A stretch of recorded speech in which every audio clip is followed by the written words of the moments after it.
did that start? When did you get back into the to the groove? Shit, that was my first. This is my first time ever working out. Really? This was March. So March. So is you addicted now? I don't know if I'm addicted. I just told myself I'm gonna do 12 months and 12 just see months. what it feels. It's not really based on like weight loss or physique or nothing. It was like a discipline thing. Yeah. So What triggered it though?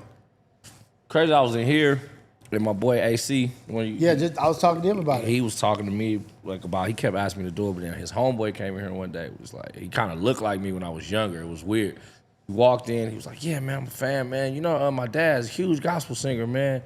Made a lot of money, but he died and wasn't able to spend it, man. I hope the whole same thing don't happen to you, because he didn't want to work out. I said, oh, shit. What the fuck? God damn, nigga, like, you gonna hit me like that? First thing he said to me. I'm like, yo, like, this is crazy.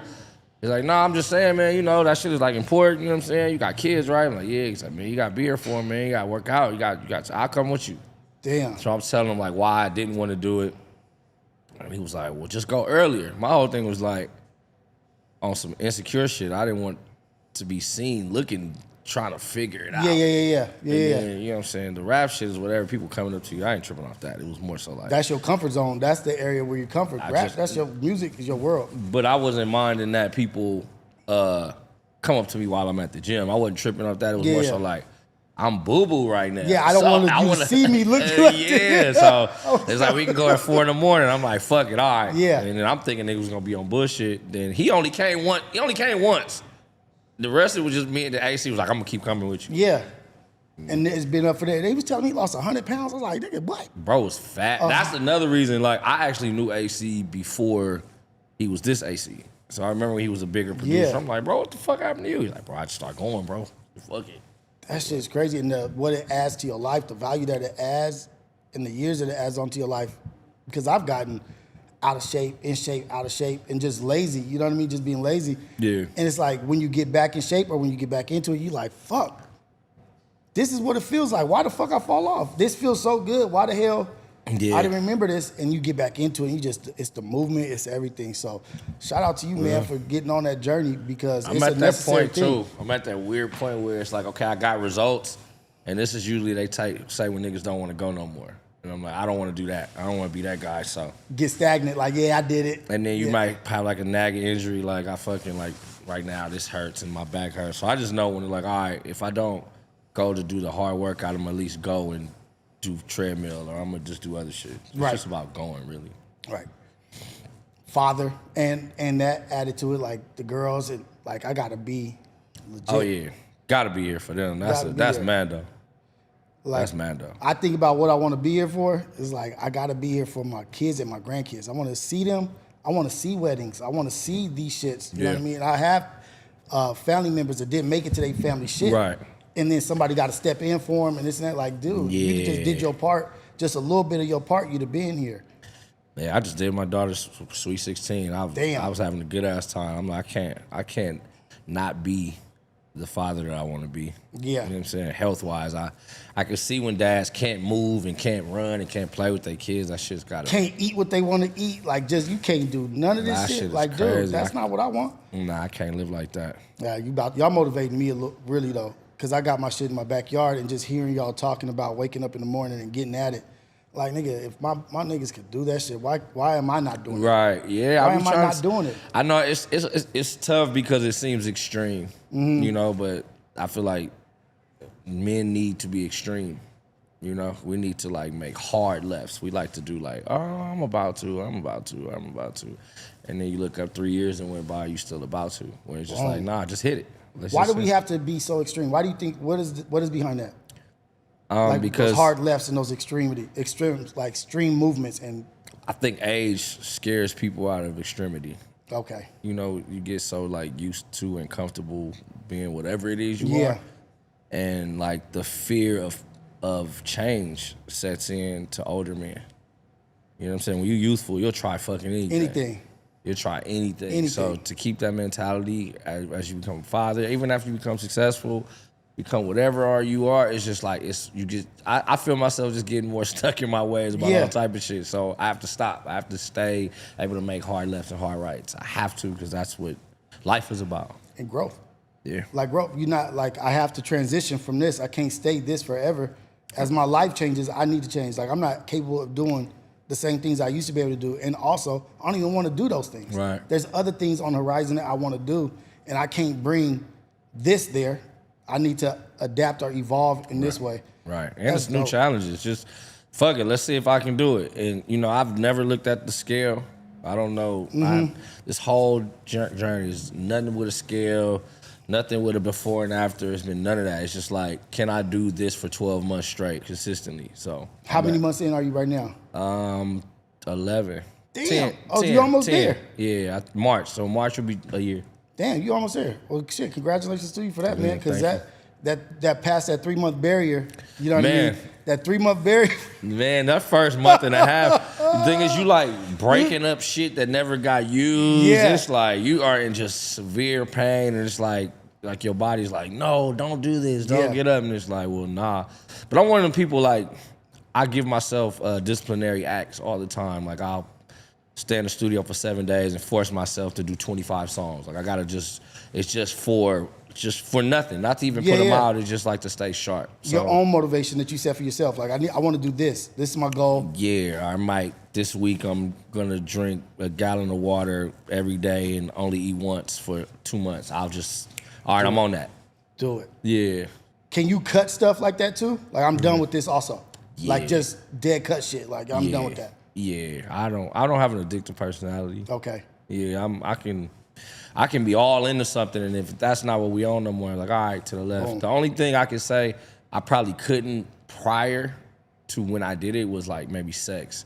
And then I did like 8 months off in like 2016, Of celibacy. yeah. And then once I saw the power of having control of yourself, Yeah.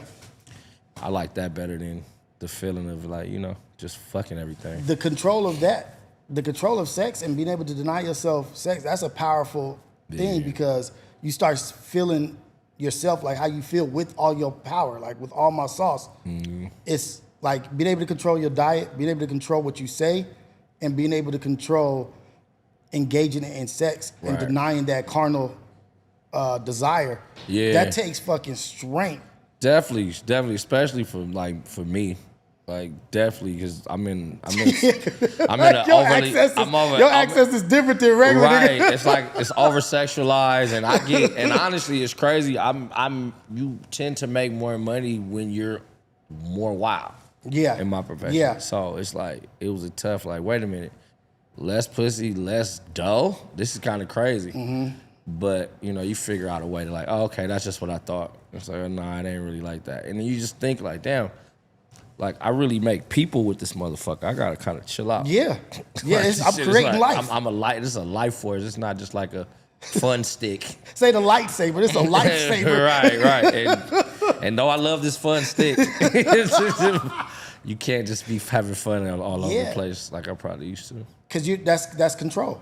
Like that's a part of self-control. You know what I mean? Self-awareness and control of what you're doing, and you put yourself in a category with very few people in the world. Yeah. Yeah, I'm into that. And it's like, you know, you get to see people's faces. Like, they don't think, like, women don't think you can say no. They think, like, oh, they did something. Or it's just like, no, we're not fucking. Just pull up. Just pull up. And it's so interesting to watch. Wait. It's so interesting Does to it watch. drive them more crazy? Does it make them want it more? Okay, during the celibacy thing I was doing, like, that was a long time ago. But during that, I found out that I was like the side piece to so many people's lives when I thought they was like my little work. It's like, because you noticed that you were only there to like, for their fun. Yeah. So it's like, well, nah, we ain't doing that, but still pull up. And it's like, after 3 pull-ups, they're like, oh, you're serious? Like, yeah.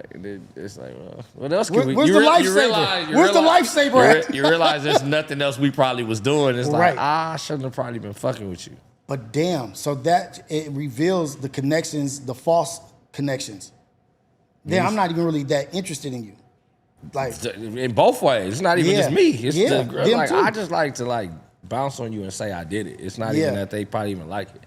I figured out it was a lot of that. I figured out it was a lot of me just like thinking that I had to do something. You know what I'm saying? Us in the community, we're taught you're not cracking unless you got a gang of money, and you got a gang of women. Gang of women. We talk about like that all the time. We're taught that from like a young How many age. girlfriends you got? Oh, yeah. Jason, you going to have all the girls. You You got your mama, your dad, everybody. Oh, yeah, he gonna, it's like, whoa. Y'all put a lot of pressure on. Thinking back on it, it's like, Jesus. Like, y'all should have told me something else. Yeah, but that's something that I was just talking to Manny about that shit. Yeah. Manny and Fred. Yeah. Like, dude, we came up in the 80s, 90s, the music we was listening to was like Ain't no the fun. Listen, 11 and 12 years old, listen to Ain't No Fun if the homies can't have none. Those are our oldies. You notice when we go to parties now, when them shits come on, we the old niggas go, hey. Yeah. And it be the most fucked up shit. There's no my girl. Leave your number on the cabinet.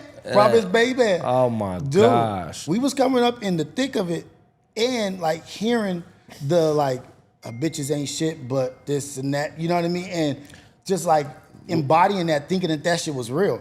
I mean, you know, a bunch of young hurt men with microphones. Shit. You know what I'm saying? Somebody had to do something to them though. Let's not get crazy. It's not just, they didn't just make that shit up. But no. It's still, they didn't, back in the 70s, they said, women ain't nothing but mean to me. They may say something else. Ours is like, fuck that bitch, that stupid ass, cunt ass bitch. It's like, whoa, you're 12, 14, 15, 11, 10, 9, hearing that. You're like, okay, this is my mentality. Right. This is what I grew up on, so yeah. That shit escalated quickly from the 70s to the 80s to the 90s. Like the man, transgression. Like Keith Sweat, I saw Keith Sweat say some sick shit yesterday. He was like, man, y'all young niggas, man, y'all ruined R&B, man. Y'all cussing the bitches out. Right. He said, y'all cussing all the ladies out. You supposed to put on R&B to be smooth. You cussing them out, don't want them, they ain't shit. Like, we got to bring it back. I'm like, man, I didn't even think of it like that. Got to bring it back. Bring back the respect, the love, the culture, all of that. The life. Tough. It's tough, though. It's tough. We're living in a very different era. Dude, is it consumer control? Break that down. What Consumer control. Like, this is what consumers are wanting. This is the want. People are. This is the nature of the beast right now. And so, are we feeding the beast? Because I know you're not. But is that what some people are susceptible to? Is like the pressure of feeding the beast? You know, my mom said something to me about accessibility is why women are the way they are now.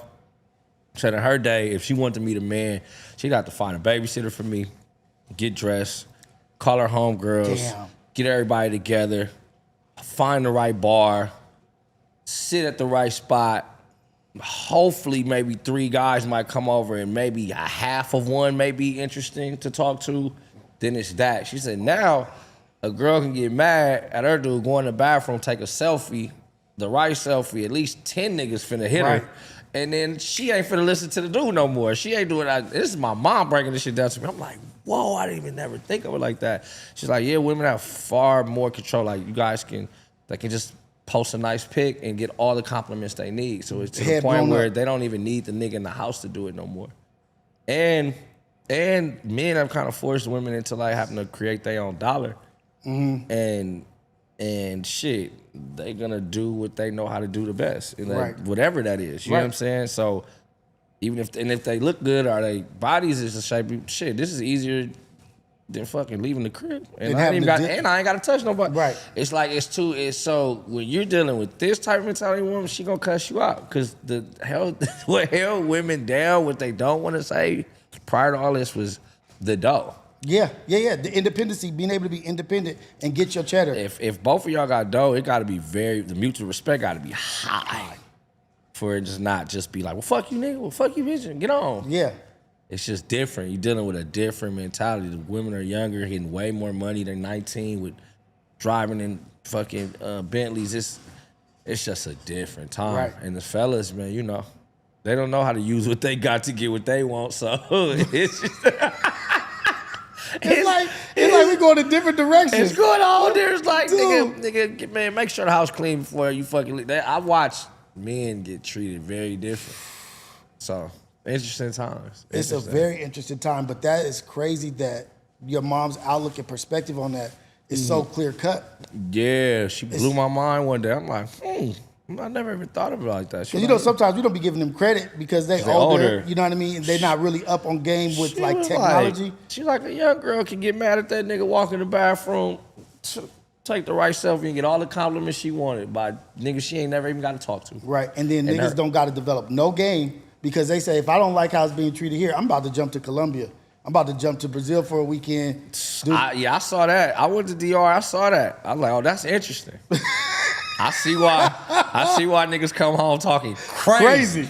Like, what the fuck you say to me? You know, because, you know, the rest of the world hasn't caught up to America's, America's way, so very interesting time. Dude, this is a trip, and we're just watching it happen. So we being a witness, really. Yeah. You know what I mean? Being occupied, you know what I mean, with our time, our father, parenting, in a relationship, married, whatnot. We're occupied, so we kind of get a front seat view. Yeah. Front row view, like, damn, this shit is evolving in a way. As a storyteller, I gotta watch it though, because I gotta see what's happening. I gotta see why. I gotta understand it. So if I'm telling a story either via audio, visual, just writing it down, I want to understand why everybody is. The why is where I can create. You know what I'm saying? Because then I can challenge perspectives. But I gotta know the why. So knowing the why is kind of what helps me kind of float through this and navigate through it right now. So are your whys different for different scenarios? Is your why for why I'm the man I am, the why for music career, why for this? Or is it the why that does it flow over into everything? My whys are very clear-cut. They're very black and white. I know why I am because of 1, 2, and 3. I'm more so talking about everything around me because everybody else, it can get very confusing on their why. You know, it's a lot of successful people that don't know why. They'll say it, oh, 'cause I work hard. It's like, but nah, they don't understand their why. They don't understand where they may be financially set, but they don't got the guy they want, or they don't got the girl they want. Or they may understand they have the guy and the girl they want, but this isn't moving. They don't get how to do it all at once. Yeah. And that's what separates superior from normal. Yeah. You know? I just like to understand. You know what I'm saying? I don't really think it should be not a clear-cut answer, but I think if somebody asks you, like, why do you think this is working for you? They should be able to tell you a multitude of things. Yeah, but that makes sense. And a lot of people will never realize that. They will never realize that. What do you give credit to, like, for your realization of that? For your maturity and growth to be able to know those things? Because it's not everybody. Right. I mean, I just got here. I'm new. I'm new to growth. I'm new to knowing things. Okay, let's stop here. We're going to stop right there. Hey, this is the Reality Check with Rios. We got my man Jason Martin in here. Thank you, brother, for being here. Come on. We already been chopping it up, Yeah. but we just got into something about growth. And I want to talk to you about Jason Martin, the child, developing into Problem the artist, and now back to Jason Martin, the adult. 3 different identities, 3 different levels of maturity, wisdom, experience in life.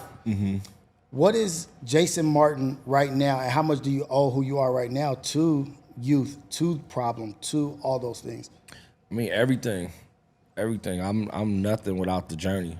Like, I don't, you know, some people are like, man, I wish I would have, or this is like, nah, that wildness during my Problem stage was needed. Yeah. It was like to get all that out your system, to really live. I'm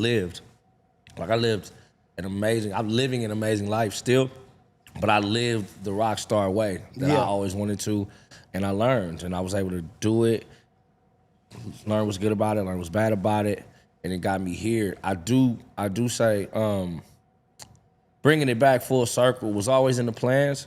It was always to return to my real name once I hit a certain age. It was just, bro, the dough is just really good. Yeah. You know what I'm saying? Like, this is working right now. When you're doing a certain style of music, and I don't know if everybody knows my situation, but when you have as many children as I have and you take care of as many situations as I do, it ain't as easy to just be like, all right, let me try this artistically. Like, right. Wait a minute. You know what I'm saying? So, because I knew once I changed the way I was moving, it had to be a hard left. And if it wasn't a hard left, nobody was going to buy it. And I went through trying to ease into this. And this one day I was like, fuck it, this is just what it is. You know what I'm saying? Yeah. trials and tribulations. I already knew that it was gonna take a few years to rebrand this thing because shit, we did a great job at branding Problem, Diamond Lane, League of Stars. It was beautifully done.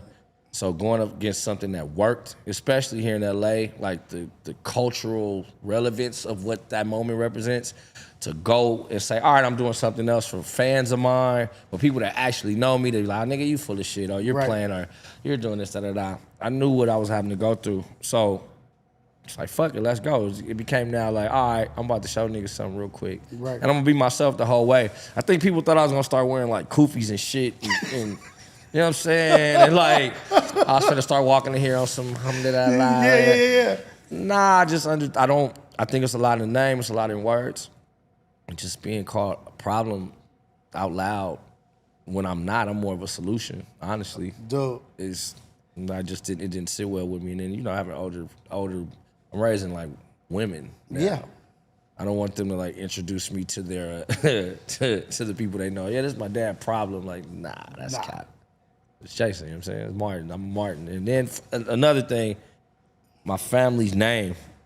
You don't realize the importance of a last name, I guess, until you start losing family members and just things change. And then you start looking at like, okay, my kids, this is the Martins, these are mine. Like, I want to stamp that. I want that to live long, way, way past me. Because they're not the brand. No. They're not the brand. They're not going saying that I'm a part of this brand. No. I'm a part of this legacy. I'm a part of this genetics, this what my dad did. Right. And a lot of times we give value to other things that we represent. Mm-hmm. We give a lot of value to a city, a street, a hood. And wait, who are you? Right. Are you a Johnson? Right. Like, what was your dad about? What was your family about? And being able to establish and be able to sit back and be like, you know what? I'm a Martin. And be able to tell your daughters, you a Martin. Yeah. That ain't how we get down. Straight up. They always hear that shit. There's power with that. I'm like, hey, that ain't the Martin way, baby girl. We got to get this together. You know what I'm saying? So yeah, you hitting it on the head. It was about that. I really didn't, as far as like being liked or niggas, I've never gave a fuck about that. As far as like people like getting it first when I make the change, I like the challenge. It's like, all right, this is something new, you know what I'm saying? Because I feel like maybe I just wasn't being challenged anymore. Mm-hmm. It's like I could do that style of shit in my sleep. It's fun to party. It's easy to party. It's easy to say the wildest shit and get everybody to go, oh, why'd you say that? That's easy. Like, how can I make a substantial living doing it the righteous way or the way I see righteous now? Right. And still make people have fun and still make people enjoy it the exact same way. And I feel like I'm really turning the corner on figuring that out right now. Dude, that's so dope. And you said something about the money can be so good and you can get so used to it, but there's a lot on the line that money is supporting. Yeah. And you have to really dive into yourself and trust in yourself and your mission and your purpose. Like, nah, this is gonna work. Yeah. Because I know how to make this work. What's easier than to make work what I am? I mean, we made that work. Why can't I make this work? Dude, that's so. What's the difference? That's so amazing because you see a lot of people falling into character. Yeah. You see a lot of people falling into content and the hardships of trying to separate content from who they are. I don't know how to do that yet. Dude. I don't know how to do that yet. Don't ever learn. I don't know how to switch like the content to that. That's what I'm saying. That's why me and AD, we ain't got into our little shit because I didn't know. Like, again, a lot of that shit that happened, like, his head was turned the other way. So I don't see his face. Yeah. I just kind of hear him. And, that's my brother. So it ain't no shit. That's my nigga for life. But I know that thing that happened was a big deal to people because people was calling me. What's the plot? What's calling me about this shit? Calling. I'm like, man, don't call me about my homie. Nigga, I'll argue whoever the fuck I want. But he's like, no, this is content. This is how this world works. Right. We clicking on and off. And it's that. I'm like, yeah, y'all gonna have to give me like a button or like a flag or y'all gotta wave something. Turn the light on. When that light's off. Because bro, I don't know how to do it yet. You know what I'm saying? I don't know how. I don't get it. But talking to the homies and then they tell me like even their why.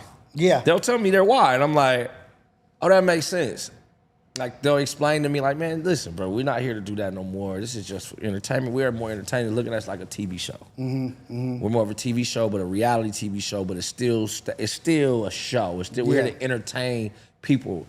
And I saw Joe Budden say that, man. We all different characters. When we get off of this, is that. So it's like, okay, well, if you word it like that, that makes sense to me. But if you don't tell me that, I'm thinking I'm just coming to talk to you. And I'm like, well, nigga, what we on though? Yeah. Cause I'm known for like getting on what we on. Yeah. You know, I don't really play. Like the way we move is the way we move.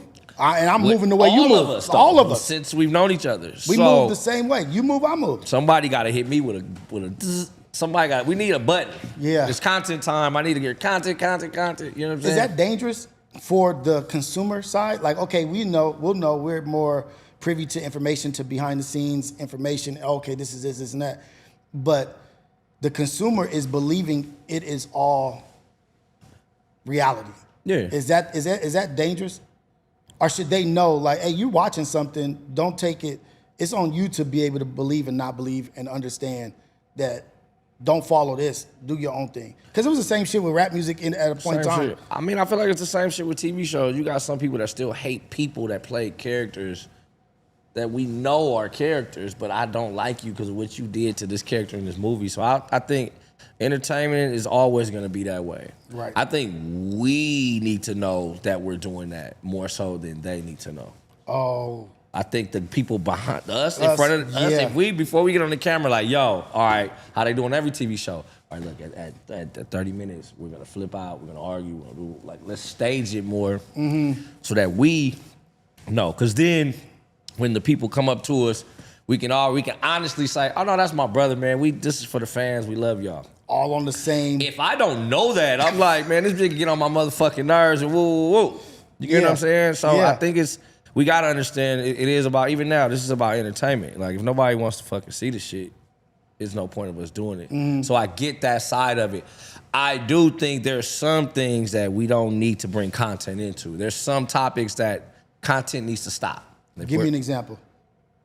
Like that white boy calling that little girl a bitch, and they calling us niggers, and the disrespect that goes past just opinionated things, like those personal shots and shit like that. Like, I don't think that's something to play with in front of people that you are personal with. You get what I'm saying? Unless it's been discussed. Like, okay, I'm gonna tell, if like, let's say me and Pun, like, all right, I'm gonna tell fat jokes, you gonna tell short guy jokes. All right, we know that going in, we own that. It's not gonna be like, hey, Pun, I know this shit about your daughter. Let me say this. Yeah, exactly. Nah, nigga, you should knock me out. Right. There's a line that Pun should beat me up. There's boundaries. It needs to be a boundary. It always has to be boundaries when you're dealing with the type of men we are, because we're from the West Coast. We're a different brand of man. Yeah. Our shit is a little different. Like, I know people hate it, like, well, just because we from Compton or LA, we supposed to be like this. Yes, that's the way it is. Just like if you're Muslim, you're supposed to be like this. If you are this, you're supposed to be like that, regardless of where you're at. It's our culture. It's just some things, it just is what it is. And we don't ever want to look like we'll allow you guys to play with us the way we play with each other. Play with each other, exactly. Because I guarantee if that thing happened with me and AD and it wasn't, if it was I'm not problem, AD probably would have swung on me if I was somebody that was from somewhere else, and vice versa. Right. So, but we know what we hear, like, oh, I know what comes with swinging on him. Yeah. Because he's a fucking real Compton nigga, and I am too. Right. And that always has to go first before content. Because the ripple effect? The ripple effect is niggas walking up on you like, oh yeah, nigga, I'll slap you in the head like AD did. And I'm like, now you that nigga. Now you that nigga. I'm like, whoa. Now y'all gonna have to hear about me done fuck this boy up in the streets for some shit. I'm like, hey, I told you we can't be playing like that. Now I had to whoop this nigga ass because he did. It's like it trickles out because they are fans. Yeah. Meaning they click in for that hour they watching and they go back to their lives. They're not as invested, and then we gotta sit with it. Yeah. So it definitely is a thin line, and I think it's a lot of us that are entering this space that haven't learned the line yet. Yeah. It's like, you know, we just haven't learned that this shit is not real, but it is. Yeah. Yeah. No. Does that make sense? It does make sense. It's real because we're really people, but there ain't no scripts handed out, so it's real time. And it's happening in real time, and we're learning in real time. Like, this shit is new. Yeah. Like, we're figuring this shit out. It's probably gonna be people years down the line that have it all figured out, but we're going through it on camera. Right. Like, think about the Ace Boys thing. Like, there's a misunderstanding there. You know what I mean? Like, just through seeing something on the camera and having to respond like, hey, nah, this is what it is, this is what it is. It's not no love lost between brothers. I saw y'all at the party. So people don't understand.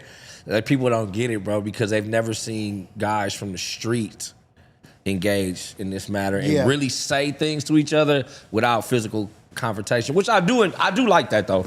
I do think that's probably the best thing that's come out of it. I think as men, we should be able to publicly disagree and not have no chaos afterwards. Right. I do like that the Ace Boys can go say their piece to Pun. Pun can say his piece, and y'all niggas get on the phone. Oh, yeah, man, I saw that shit, man. Look, I'll repost it. I love that. Yeah. Because it probably wouldn't have been like that 10 years ago. No. Niggas would have to see each other after the exchange. Exactly. And so I do love the growth of that. But I do need to let everybody know, we're talking about us in here. We can do that. Try that with one of us. It will not be the same. That's the problem. That's when there's a problem. Right. Because you've stepped into a world you have no idea about. Right. It's a lot of history with a lot of us. Like, we're not just like these crew of guys that got threw together and started like FMW. Right. Nah, it's a lot of families and kids and history and moms knowing each other. It's a lot of stuff when y'all watching us all talk together. So, and you know what? I can't even blame them for not understanding that shit. Because sometimes to me it's like, damn, I can't believe we all know each other. Like that we all grew up, all these stars, all these personalities, all these respected people, they get know each other. It's not like, oh, hey, how you doing? Nah. No, it's like, hey, remember that time, together. Remember this. Like we are owed a loyalty to each other through experience and things that we've been through. And I think that's where it hurts, sometimes, because people don't know how to like differentiate between the two. Like the loyalty is still there, but once you hear somebody you love saying something you don't like in front of people, that shit is just hard for us out here to deal with. Right. Especially you gang members. You know what I'm saying? Yeah, it is. I'm a civilian, so I can take this shit with a grain of salt a little different. But from niggas that got hoods that's watching them and supporting them, they hoods just sitting around watching this shit. They neighborhood is like, why you let Cuz talk to you like that? Or blood, why you let blood? And now you got to sit there and have a dick off with this nigga. Yeah, because people chirping in your ear. Oh, shit, it's just a lot. I think, man, listen, I would say this. If we don't start fighting, y'all shouldn't start fighting. Right. If we can yell and argue, but don't get into this shit, because this shit bigger than content. This shit bigger than the internet. And then the finger pointers, pointing fingers, I wouldn't do that. You shouldn't do that. And then as soon as they get the opportunity to do it, they do it up. They do it. They're do it up. Like, wait, you was just on this person for it, but you got the first opportunity you got, you flew. Man, you know what the beauty of it? The overline beauty of it. I don't even know if that's a term, but the overline beauty of it is that I didn't know this many people would care when we talked to each other. That's tight. Cause we special. Yeah. And that's the uniqueness behind it. Is it's not that we all fuck with each other. It's we all bring shit to the table. Yeah. Niggas who knew Rios knew how to talk. I mean, I knew you always knew how to talk. Yeah, you know what I mean? But who knew you would branch and do it this way? Nah, I didn't see this coming. I didn't see it coming. My wife didn't see it coming. And it's just like, same with T-Real. Dude. Never in a fucking million years will I see him be the sensible one that can sit with people. That can sit with people that he don't really need to be sitting with and ask some very interesting questions and his emotions don't get crazy. Never in my life would I thought that. Dude, it's so interesting to see. Just a natural talent that you've developed. You don't even know how it developed, but if these opportunities didn't present itself, we would never know. On me. Would never know. And thank God, and we're really blessed to be in the space that we are and know the people that we do know. And not even really have to call in favors. Like, oh, I'm gonna see this thing anyway. Right. Right. Yeah, we all got our own things, so it's a good community to even just be a part of. I'm watching it. I love watching it grow. I love that, like the group chat. We seem like we're gonna finally take it to the next level in 2026. You know what I'm saying? We got some dope ideas. I'm just excited about it all. I feel like it was dope to work out the kinks. How long y'all been doing? It's been like 3-4 years, right? 2 years, I think. Ace Boys was 2, maybe 3, maybe 3. Yeah, it was beautiful to work out the kinks in front of everybody and just to know, like, a lot of people don't know, man. A lot of people still think that T-Rail is in his bedroom doing that.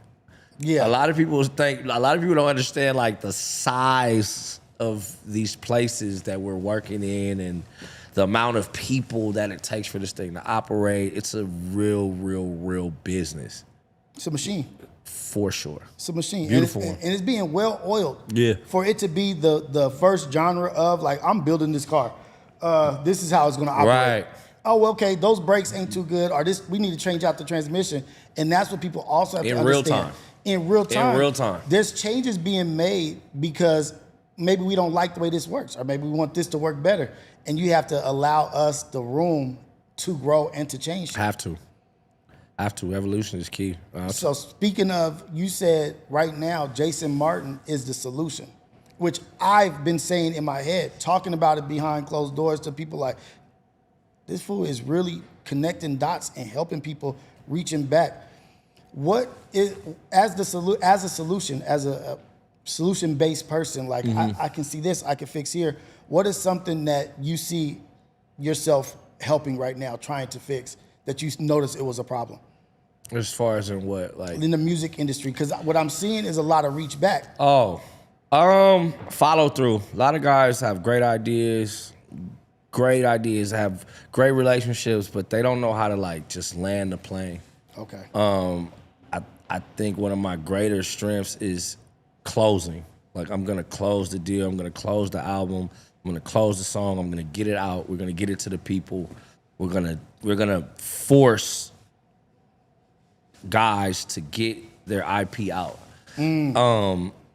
That's probably like my best strength, outside of, writing and rapping and curating music. Like, that's fun. I feel like all the guys that I deal with are, like, amazing at that, right? But this is a very independent time.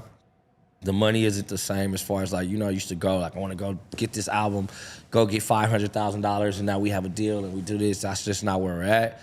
And just kind of teaching the guys about independence and ownership, like really understanding it to the point where your competition won't be like how many followers or how many views or how many streams. It's more so like how much product can you get outside that is generating some currency?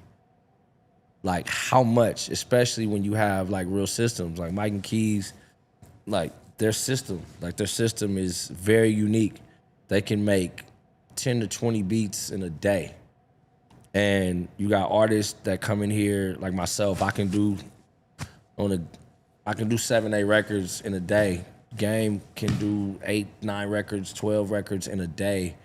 Even Kyle, I see Super Duper Kyle has been here. They can do a lot. So when those type of things collide, it's like, all right, it can get messy. So then you got somebody like me, you can have everything too, and I can say, all right, listen, we've done in the last 3 weeks, you've done 30 records, you've done 25, you've done 32. All right, listen, I'm gonna bust these bitches up into 10s, and I'm gonna send this to the art guy. This one is called this. I need some art for this one that. Hey, can we hit up Tequila Jones, get some videos done while they're mixing? Like, let's kind of make this thing all go in unison. It doesn't have to be music, then videos, then this, then that. It can like all work at once. You get what I'm saying? Yeah. Some of the guys fight it, like some of, E40 fights me, Game fights me. Like the guys that have done it like tremendously fight me, but they always end up coming back to like, what, Prime here. Yeah. Do it. You get what I'm saying? Because they know that I care. The solution. Yeah, I literally care about you. Like, nah, nigga, I can't have you outside with a booger in your nose. I'm not finna, nah, 40, I know you are the mega man, but guess what? I think we should try it like this too.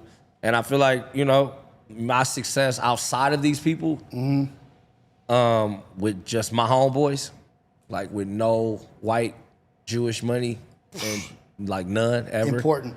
Like, and to say that I've sat and performed and sold just as many records as everybody else, it helps me garner a little respect where they be like, all right. Yeah. You get what I'm saying? Like we really, Diamond Lane, League of Stars is really a self-made thing. Yeah. Like with black people. Right. like only. And I walk around with that shit on. I walk around with that shit on me all day because I don't like niggas getting me confused in conversations a bit, you know, like, well, yeah, you should be on this tier. That's it. Hey. Don't tier me nothing. Don't do nothing, okay? Don't do okay. Don't do none of that. No. So I can take what I learned from Pun and Bird and say, all right, I can add them principles my way to all these dope artists that I see that like just need that little nudge to get that shit outside to the people. Right.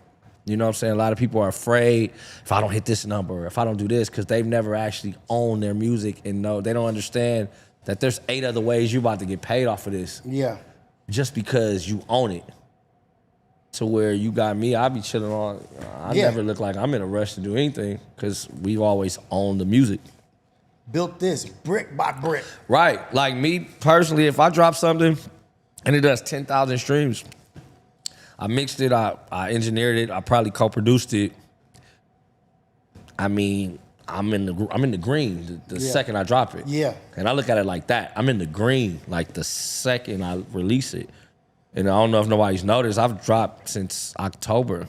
That last one, I called you when I was on the way to Vegas. I texted you, I was Come like, on. hey, this shit. Appreciate you. Dude, and it's like, I don't want to say getting better. Mm-hmm. I don't know if that's the right term. But just the levels of just what you're doing, it's like, damn, me as a grown man, this is some shit I can fucking listen to. And really be in it with it. So I appreciate that shit about you, about like not staying stagnant or staying here, continuing to see like different areas to venture into. Totally. Like, let me touch on this. Let me see what this is about. Yeah, because I feel like all the guys that was fucking with me 10, 15 years ago, they're all my age now. And they all see it the way I see it. We've all grown. We've all got children. We all start new businesses. So I can give you the game of what I've learned from that journey. And it's the same game I was giving when I was trying to teach y'all how to fuck on the bitches, or when I was trying to teach y'all how to roll a joint or how to do your molly. It's still teaching. It's still you like, okay, I went through this and I'm about to rap about it. It's like now you hearing like the last 10 years of what I went through as being a father, as being a man, trials and tribulations of starting your own shit. I'm still baby turned up a little bit. The trials and tribulations of having to know that being bored is fun. Like, it's all type of shit that I feel like that haven't been put in songs that I can put in there in a way that people that look and think like me can feel and to resonate. So even that, like, I'm gonna bring up Chuck.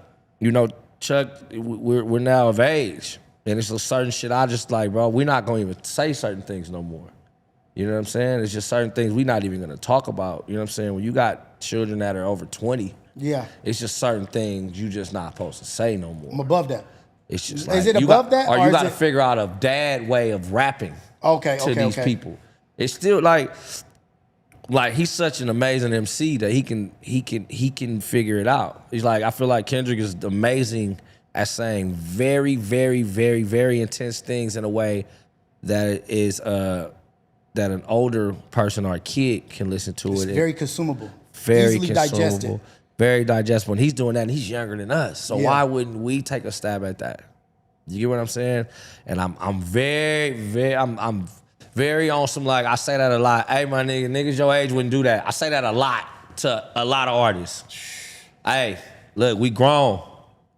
We grown. Right. Like, we are now in this genre. We're not in what they're doing. We're not even supposed to do anything close to like what they're doing. And I think that's probably my greatest gift of, like, I'm gonna tell the big buff guys and the wealthy guys, like, yeah, I hear you rich, you're buff, but you're not right. Yeah.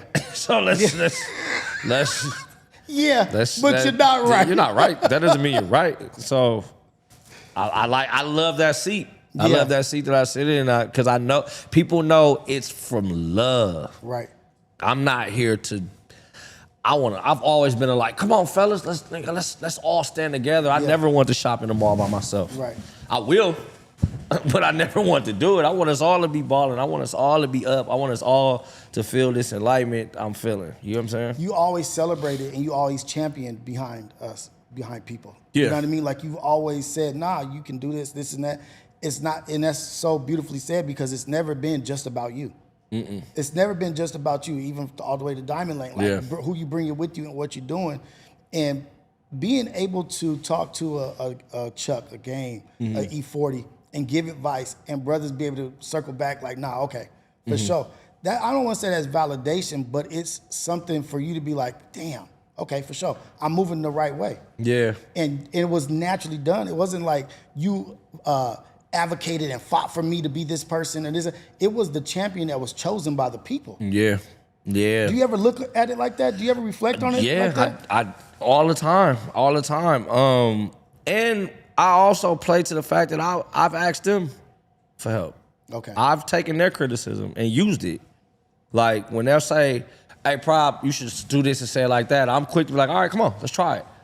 That's another way for somebody to be more receptive to what you're about to say, because I've let you give me right. all the fucking niggas. I'm not above critique. Right. I champion it. Hey man, tell me I send niggas shit all day. Like redline this for me. Tell me what's wrong with it. I do it all day, so it makes it easier for them to be like, oh well, yeah, I've just redlined 9 of this nigga's songs. He can tell me about this one. Right. He can tell me what he thinks about that, and it's been cool. And you know, they know I'm still like lightweight retarded, so. I'm with all the bullshit too. If we get ready to go there, and that's always good for like black men to know too, I guess.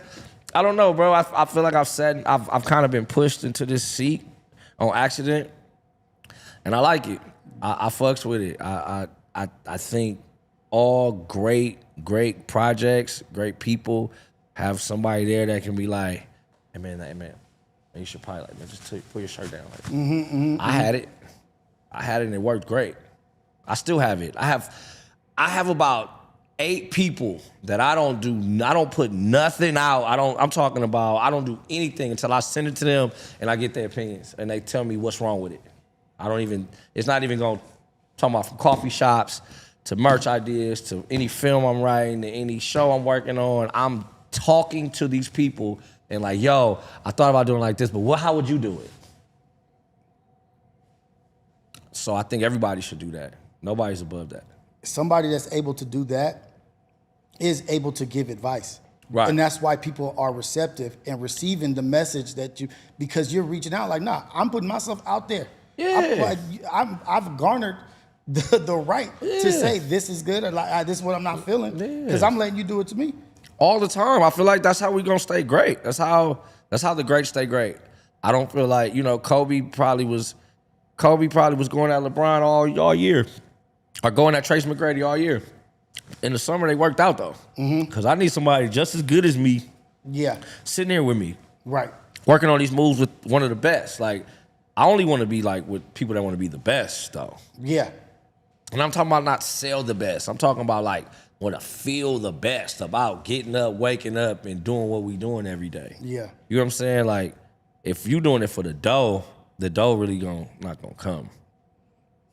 It's the type of dough you're looking for is not gonna come by chasing dough. Yeah. It's by like chasing like greatness and understanding your positioning. Like I know what I bring to this West Coast shit. I know if I don't do another motherfucking thing, nigga, it's at least 5 records that's gonna be playing to the eternity of time. I know I've already done that, and I know I want more of it. I know where I sat in this thing in Compton. You know what I'm saying? I like how Chuck says he's number 1. Yeah. I like how Kendrick just be's number 1. I tell niggas all the time, I'm top 3 out of the city and I'm not number 3. So we can all feel how we gonna feel. Yeah. We gonna all feel it. And I want us all to feel great about each other and feel great about who we are. That's more important to me because that's when the dough just rains in. You know what I'm saying? I feel like a lot of people use that as the base of their success. It's like how many people are talking about them or how many like people are commenting on them or who's saying their name. Yeah. Nah. Because they may not be saying your name right now. But they could be saying in a year. You never know what, though. It's just stop pushing for that. You can't live for praise. You gotta live for love. You can't live for praise. If you live for praise, bro, that's a fucked up life. Yeah, because you're seeking validation at every corner all you day. turn. You're living what somebody else think about you is crazy. Yeah. It's crazy. Outside perspective. What's this perception? Like, fuck all Crazy. that. As a creator, I'm just talking about as a creator. If you're a creator and you're worried about what the next person is about to think about it before you do it or before you release it, you already lost. Yeah. You already lost. A true creator's job is to, God put it here, you get it out, move to the next one. On and on. Your art. Or you hand it to the people that make it the brand and go, but your job is not to like, oh, I don't think people would, what the people said. Yeah.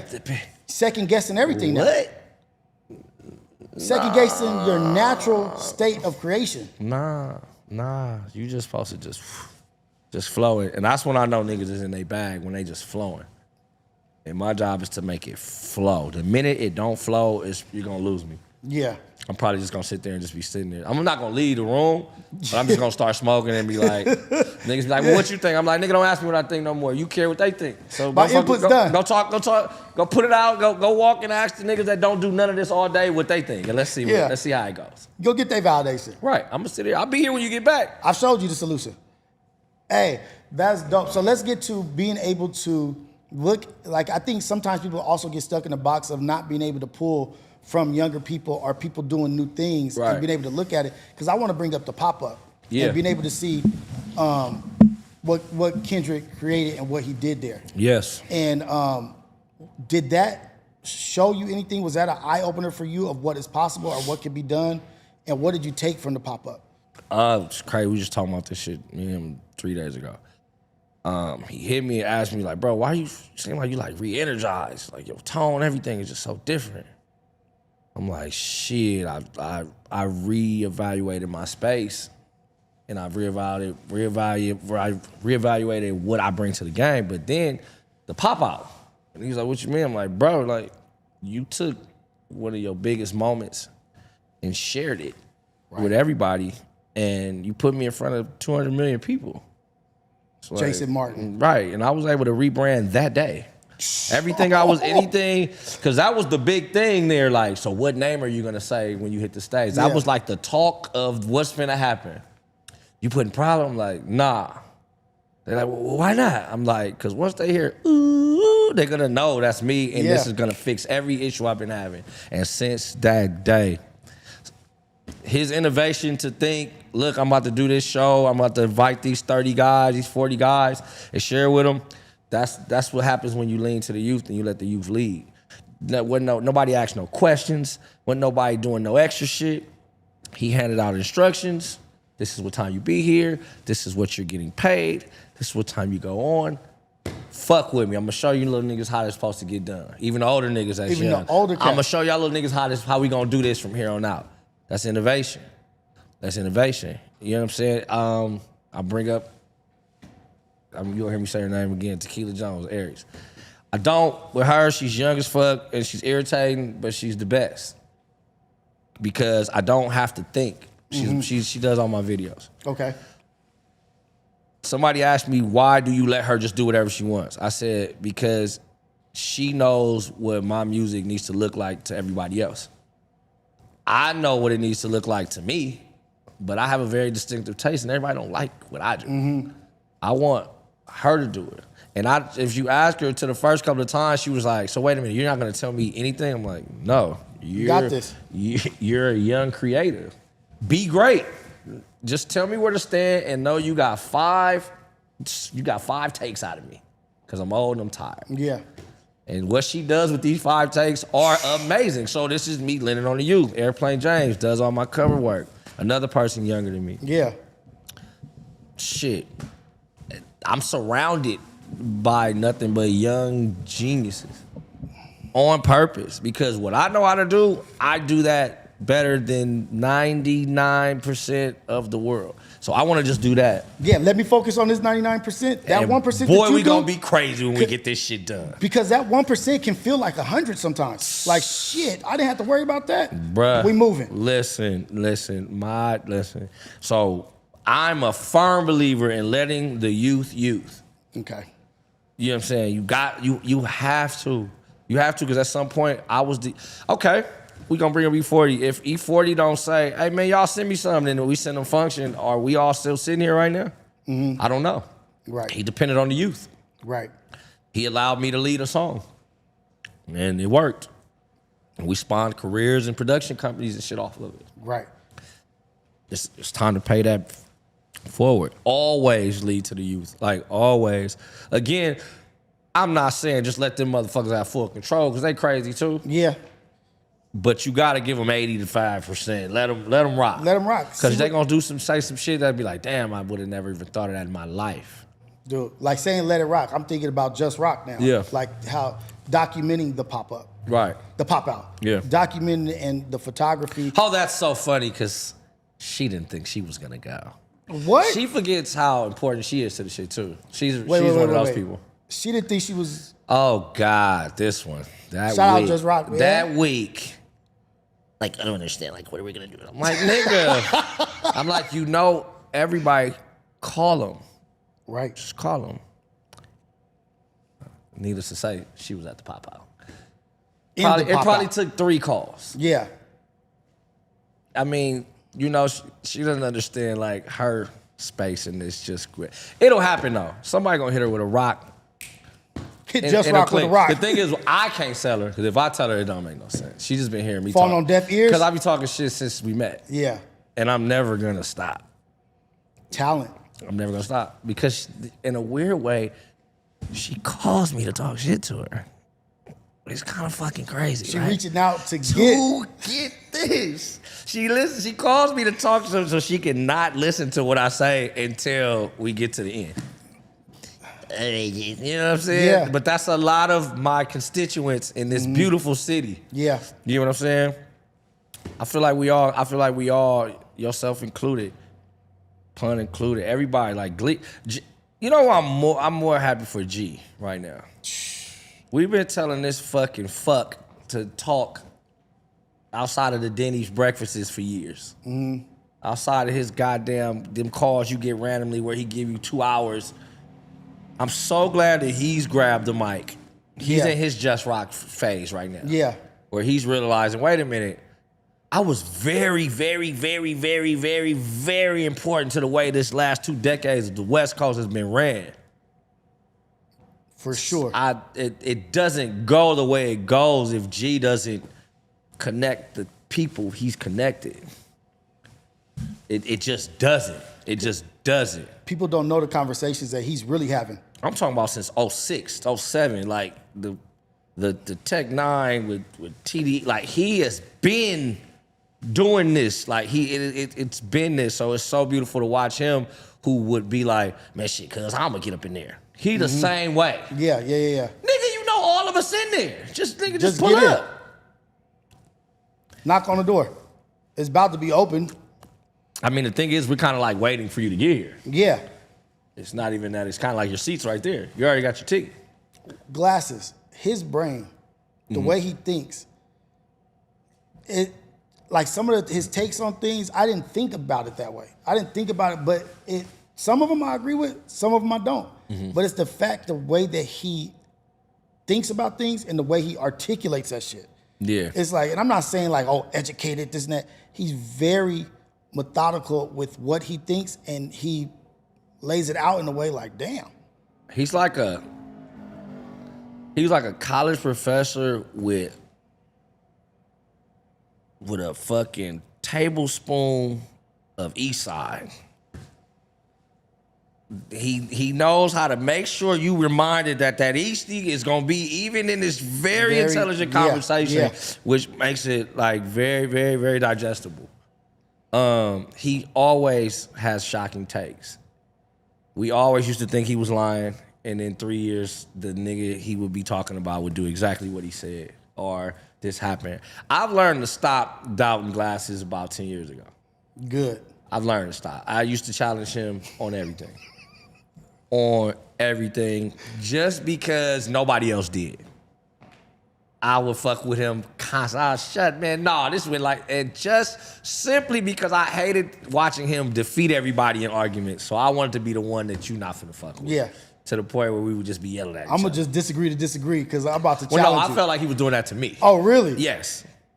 Because in his mind, everything you were saying was wrong. Exactly.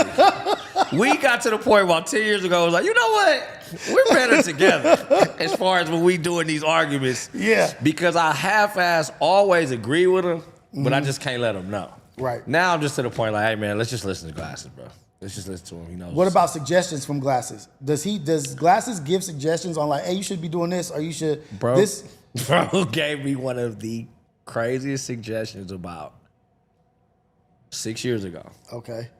I'm talking to him about the rebrand. I got Coffee and Kush going, and I'm talking about like really, when I say the Jason Martin thing, I'm like, this is gonna be a thing. I gotta reset DSPs. I gotta change. It's a thing. He's like, I got an idea for you, cuz. Call me out of nowhere. I need you to go get a billboard and say, Jason Martin is better than Drake, and put it right in Hollywood. I said, what? Like, bro, wait, what? That's what you was thinking. He's like, I'm like, bro, come on, man. He's like, no. This is what I'm telling you. You know it's gonna be some niggas that think, like, nigga, this nigga crazy. Who the fuck this nigga is? But half the people gonna go listen and be like, this nigga kind of cold. It's very cold.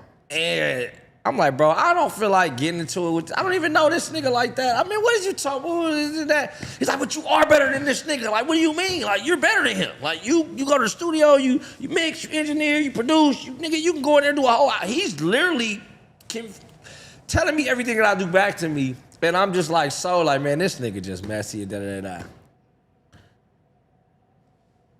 I probably should have did that. Because, dude, I mean, these are the drastic things that it takes in hip hop. Because then right after that, he does Tupac Must Die, and it goes crazy. He's on marketing. He's not on if it's true or not. His brain is to shock you. Shock value. He knows how to do. He knows how to do that. His only problem, and I tell him this to this day, he's better at it in the last year. He's a better advice giver than life liver. He can tell everybody what they should do. What's that called? A muse? Like a muse? Like when they give No, he's a better advice giver than a life liver. He doesn't like to live the advice he gives to others. It's what has. That's not like that no more. That's good for you, ain't good for me. Right. I'm like, nigga, you do it. You got that's not me. That's you. Cause no, I'm talking about you. Like you more like no, nigga, no. Yeah. I told him a gang of things I think he should try years ago that he is now doing full-fledged. He didn't want to record himself. I told that nigga, hey, bro, I am not your engineer. You come here, you gonna record yourself. Nigga, right. Don't fuck about none of that. Nigga, he argued me down. Then he'll call me a month later. Man, I appreciate you making me do that shit, cuz. Because now he's playing bass and live guitar and making beats, and he's eating different, and he's becoming this whole thing. Like, so I can't say that about him no more. Okay. He was that. He was. The one we got right now, he's trying everything. The solution. That's what your shit is. Jason Martin's become the solution because you're seeing shit. And it's like, nah, this is it. Bro, he was the first one he was the first one riding around Billy, like getting us all together, in the hood. causing 8 of us in that little motherfucker. I don't know how we was in there. I remember we got pulled over in the projects. It was literally 5 of us in the back seat and 1 in the front. And it was like, police pulled him over. He was like, what's up, man? It's a nice car. It's like, yeah. It's like, man, why y'all all piled up in here, man? Y'all finna do a mission? Why y'all in the projects? He's like, nah, man, the homies ain't never been in a Bentley, so we had to ride around. Damn. Police was like, man, y'all go on here. Yeah. I was like, yo, this is fucking crazy. There ain't enough seatbelts for us in that bitch. We was like, hell yeah, we ain't never been in this motherfucker. We are coming out of the Nickersons. They introduced you to a and whole... he said, yeah, cuz he's talking to these niggas like, they're like, what are you guys doing over here? This is 07, 08, something like that. Damn, Glasses been ahead of his time. He's been there. I'm just glad it's finally in the front, and we gonna keep him in the front too. You know what I'm saying? How are you guys dumbing down group chat? Are you for the audience? Because group chat is an amazing idea. It's like you guys, all of y'all together doing what you do. Even Manny being involved. Yeah. Are you bringing the real group chat, like how you guys are in the group chat, to the cameras? I am. Okay. I can't speak for everybody else. Right. Everybody knows I am. They don't like me because I'll pull up this shit in the middle of our conversation. Like, but bro, you said this. This is what you said. Like, say it right now in front of everybody. Cause I don't give a. I really. As long as my friends and family fuck with me, I can care less what somebody else is thinking. Right. Everybody else, I don't know if got that just yet. They will after this first season. Cause I'm definitely there to, bring the group chat that we talk every morning to life. Like I want to make sure. Like niggas laughed at me. I'm like, bro, Manny should be making us food. They're like, you trying to turn him into a nanny? I'm like, no, motherfucker. He's a chef. That's what he We do. need to show what he's doing. We need to show what all you guys are doing. We need to make it more us than y'all other shows. Yeah. You know what I'm saying? Like us. Like Us. what we do. Us. Yeah. And I think, you know what I'm saying? I think that kind of scares it. Because some people ain't used to getting talked to like that publicly. Yeah. So I don't know how that's gonna sit well. We gonna figure it out. But I definitely know that it's gonna be fun. I'm really excited about it. I was just gonna ask you, are you excited? Fuck yeah. I've been telling niggas. I'm like, bro, this core right here, it's just so much history in it. So much stories. It's so many W's in it, so many L's in it. It's so much. It's just so much. And I just think the group, it's so many alphas. You know what I'm saying? I think that's just gonna play well on camera. You know what I'm saying? I also think it's beautiful because we have other outside things going on. Mm-hmm. Yeah. And for me, as somebody that don't really like to post a lot, I really like talk a lot unless I'm with my folks. Mm-hmm. It'll be a good way for me to even let other people know what's going on without me doing it in a corny way. Right. Without a I force. can casually just be talking to the homies about shit that I'm doing and it don't feel like, oh, look at him talking about himself. Right. I don't really get off on that. And look, you get to push it. Get to push that content. We get Push to this over here. we get to push everything. And it's just a natural thing. It's not a forced thing. And we need our own media force out here, man. I love what New York is doing. I love that Jada and Joe have that. You got Drink Champs. You got all these fucking Wallow and Gilly. You got fucking all these artists that are just even fucking Jim and Dave East and what they're doing. Yeah. Like the way they're grabbing the media space and where you have to go talk to them now. We need that out here where it's just not all like built-in gangbanging and other shit, and mess. And it's authentically, it's very West Coast. Yeah. It's all LA. I got a lot of people that want to come down too. They all like, man, what y'all doing? Where y'all shooting at? We want to come through. We want to fuck with it. That's vicious. Yeah. That's vicious. Group chat. I just thought even the title of that shit is vicious because everybody's got a group chat. Yeah. Everybody got the people that they. That shit buzzing right now, and I know it's them. This shit starts at 6 in the morning. It starts at 6. Pun's up at 4. He ain't doing shit, but he up at about 4:50. They know I'm up at 3 o'clock for the gym. So shit just gets to going. Yeah. Oh my God, bro. I get so much. I get to learn about so much ignorance from this fucking group chat. Yes. Starting the day off. So now I can find ignorance and drop in there. Right. It's like, been oh, fun. this is a free space? Oh, like, we yeah, on bullshit, here we go. bullshit? Cool. I've been dying to send this shit out. I've been waiting for this. What? Yeah. That's, man. So just speaking about you being excited about that, new ventures, new things, the evolution, growing in the space outside of just music. You talked about writing, script writing, film, doing the podcast, all that stuff, and everybody else venturing into it. Is this empire building? Certainly. For sure. 100%. 100%. Ownership is key in every space you enter. Every space. If that shit making $3 a day, you up. Yeah. The thing is about staying afloat. Every business takes 7 years to even turn a profit. But if you find one that can turn a profit in a year or two, you have a great business. Yeah. You know what I'm saying? I think I definitely know where I see myself in it. I definitely want to be a channel owner at some point. I talk to Joe Buttons a lot, about just what he sees it, how he does it. I actually went up there one day. I flew down there and I just went and sat in the background. He was like, "Man, you want to get on the camera?" I'm like, "Nah." And I think that fucked him up. He's like, "Oh, you really for real?" I'm like, There was a day Stephen A. Smith was there. I was actually on set. And I was like, "Nah, I just want to kind of watch how you do it." And to see it set up and for him to give me that game, it's like, oh yeah. I can definitely bring that home and make it crazy. You know what I'm saying? I think for me, I just need a team how I have in music, how I can name those people that do this, to that, and I can just do what I do. I need that in this space. Like, you see how we came in, the cameras were set up. Yeah. We got the spots, this and that, but I need the things that really make it go. This is what makes it go. Yeah. I can talk all fucking day. Yeah. But if you don't have the right mic, you don't have the right lights, the right camera, the right system, the right people, the right organizers, you just niggas talking. Just talking. The Clippers, like the Yaz, like all of that shit is very, very important. Almost more important than us talking. Right. You know? Right. I know a bunch of people that I sit down and talk with, and it's not probably gonna get seen just because they don't have that after work team. Exactly. Yeah. Putting that pieces together, but seeing that blueprint. So you did go sit in the background. You get to witness Joe Budden, the JBP network, whatever. What did you pull from that? What did you see, and what was like, aha?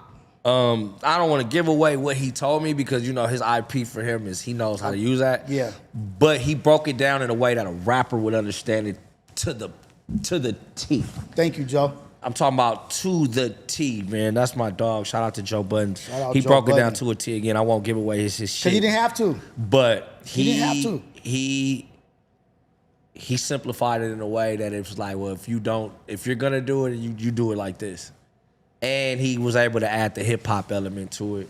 I'm ready to go. I think for me it was about doing it with the homies first, and then figuring out my schedule on how I can do it. Because right now I'm on call for something else.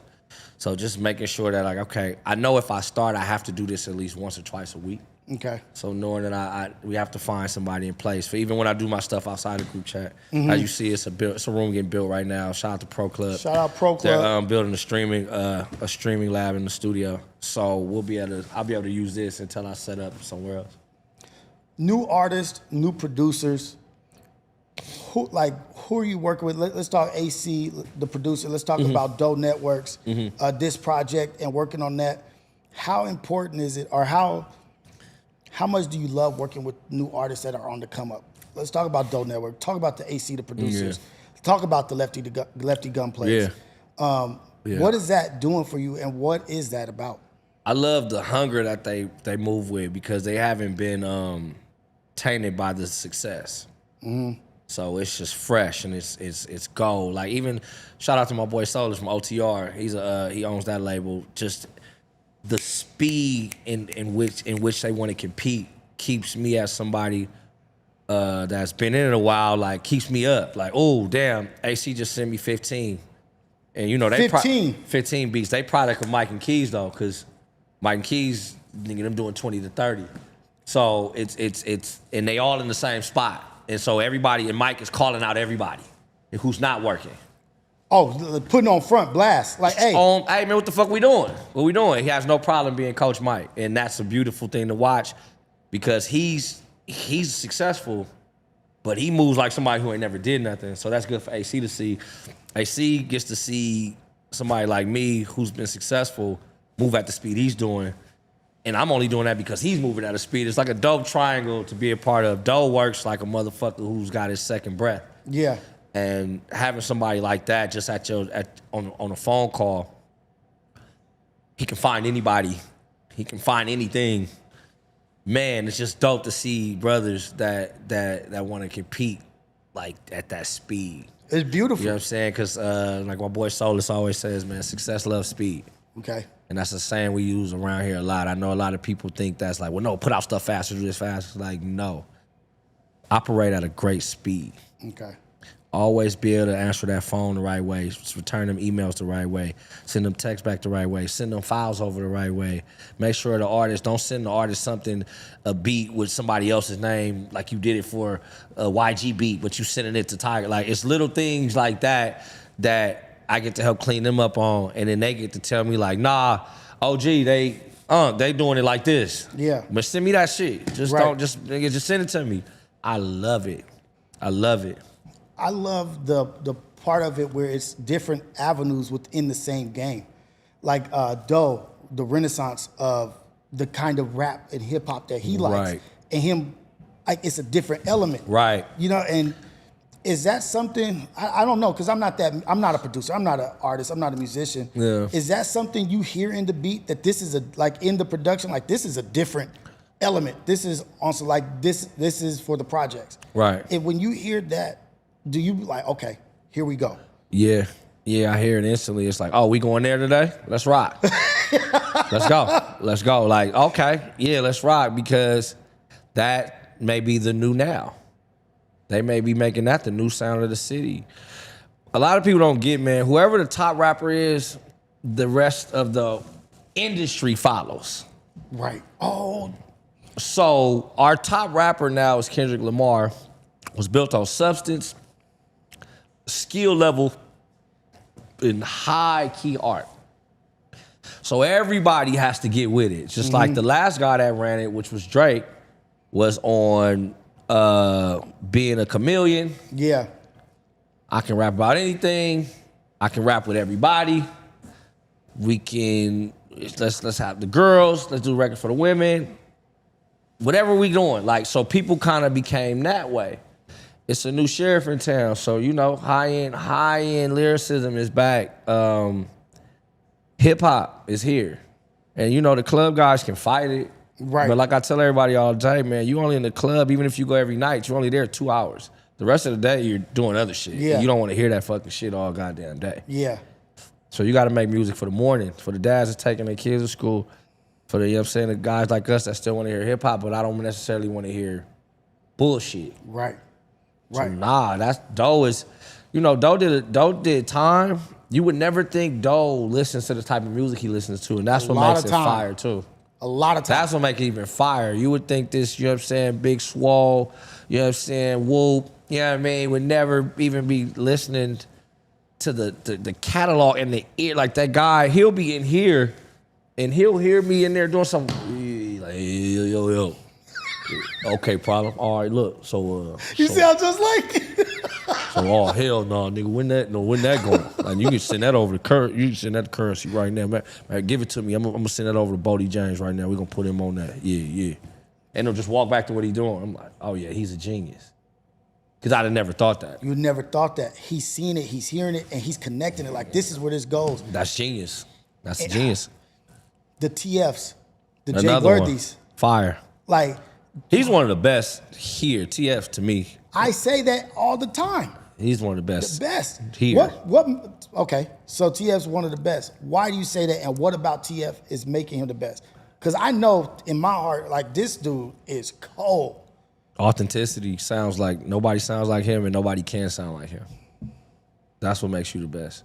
If your style can be mimicked, you're not the best. Or if niggas mimic your style and niggas say, oh, you doing the TF, you the best. So his style is his own, and the words, and he know how to put a T.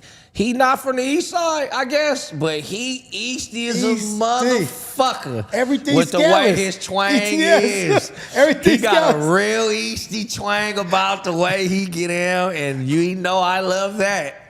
I'm like, bro, this nigga is high in lyricism. De Leon. Man, oh my gosh, bro. And I'm a super fan. I tell him all the time. I know he lived far as fuck, so it'd be tough for us to get together. I told him, man, if I could just lock down a week, man, just let me produce a project on you. I swear, we'll be good.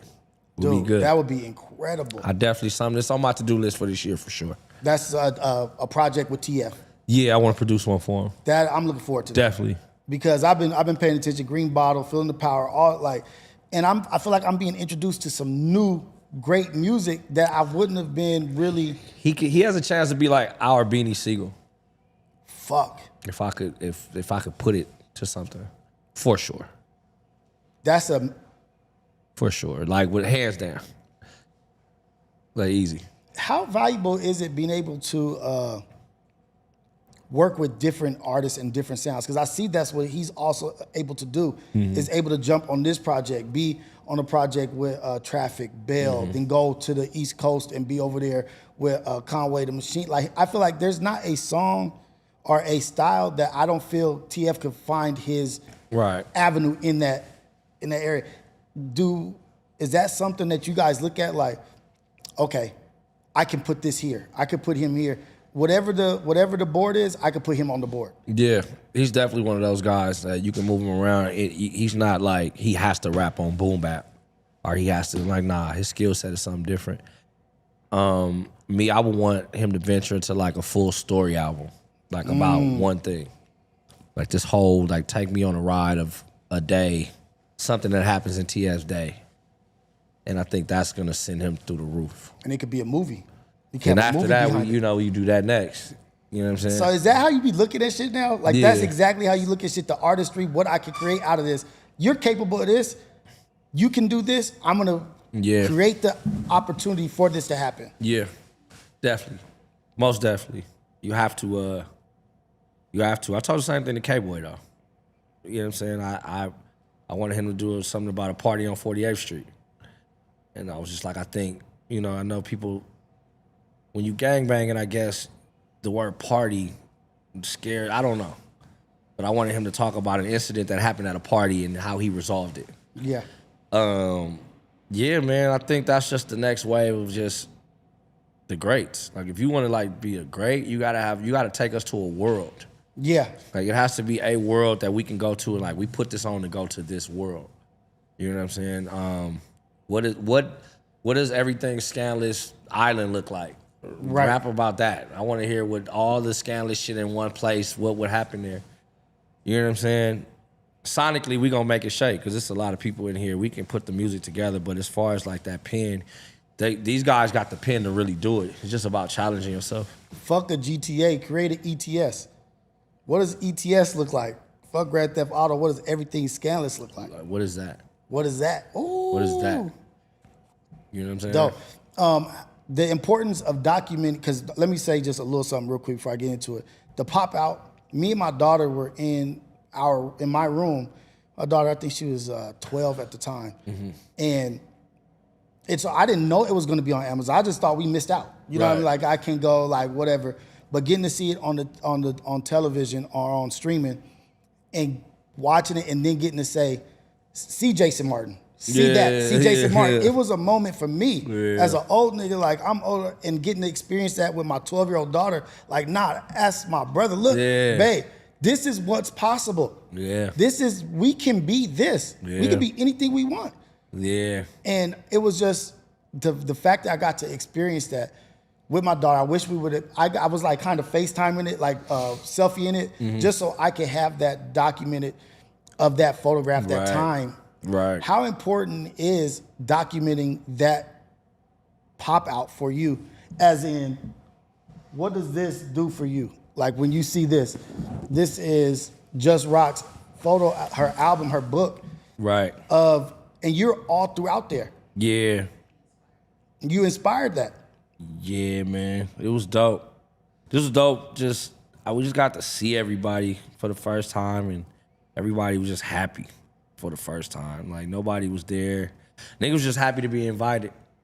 And that's what I see.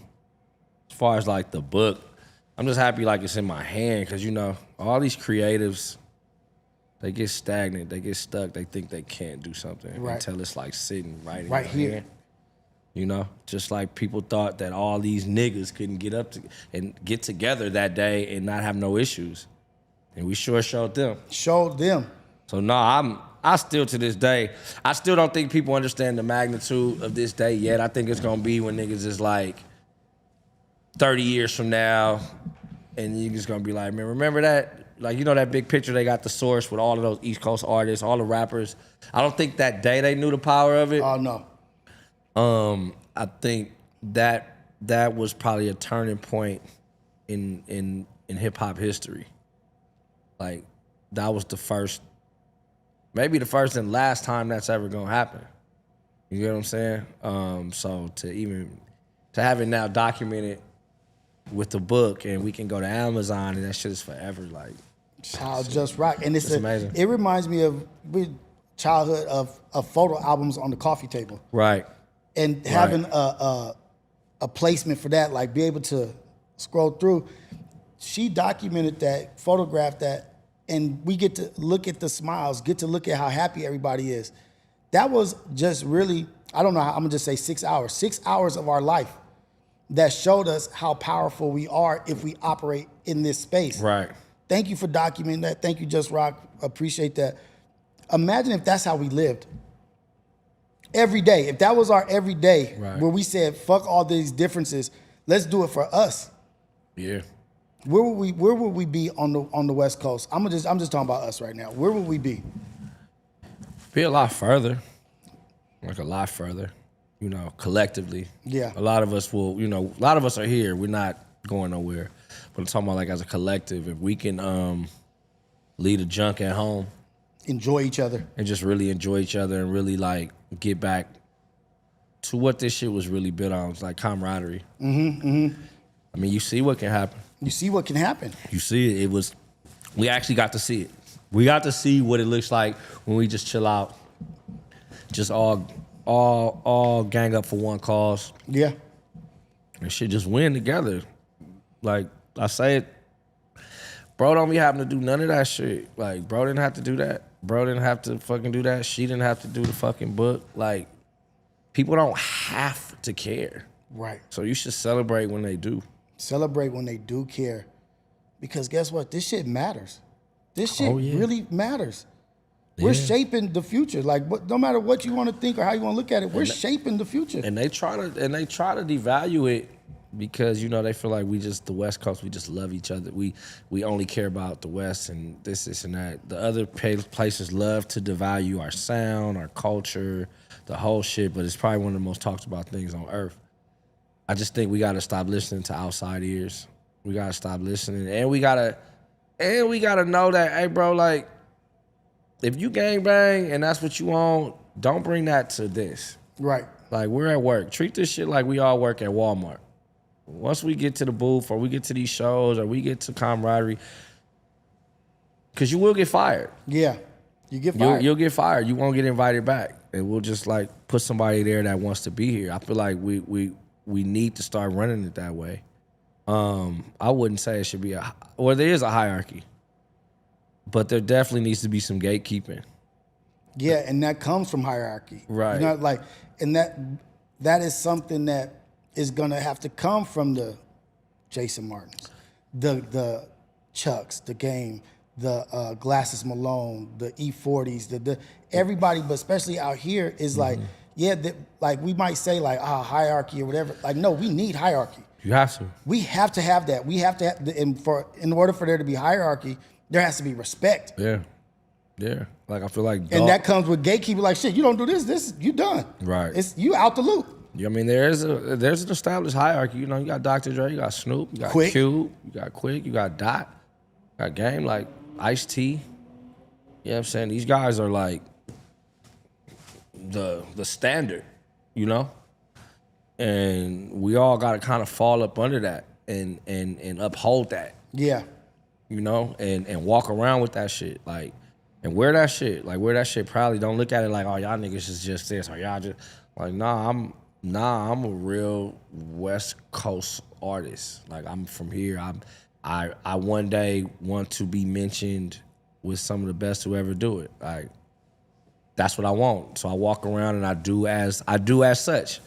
I don't do anything that I think a West Coast king wouldn't do. Okay. And that's where I'm at with it. And I think we all should get on that. And that's the pressure of Atlas holding the world on his back, right? Like, they built this. I should be holding this shit up. Like, you know the work they put in. You should want to hold it up. You should want to hold it up. Because you're not here if they don't build it. I love that. You know? I love that. Before we get out of here, I do want to talk about fatherhood and having daughters, right? And being able to open another part of your heart, another section of love that I don't know but from my experience, my daughter taught me a different part of myself. You know what I mean? Like, I love my wife, love her to death. But it's something about a daughter. I love my boys to death. Yeah. But it's something about a daughter, the way that they look to you for their future, for what they want in their future. They're looking at you with admiration, love, and respect. And you know that what you do is so important for their future.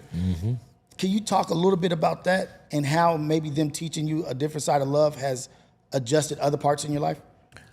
Yeah, I it's so crazy because I don't even know what it's like to not be a dad as an adult. Yeah. I had children so early. So it's like I might be numb to it. I think it's kind of all I know. Okay. And I think that's, in a weird way, is what kept me afloat in these industries and kept me out of like the scandals, and because I've always known that whoever's sitting around me, if it's a woman around me, this is somebody's daughter. Yes. So it was just certain shit we just didn't allow as a crew because we all probably got daughters. Well, I know for me, nah, because I don't want the karma of doing something to somebody and they doing that to my baby, then I gotta shoot them. Right. So it's always been in my brain. Do I think now?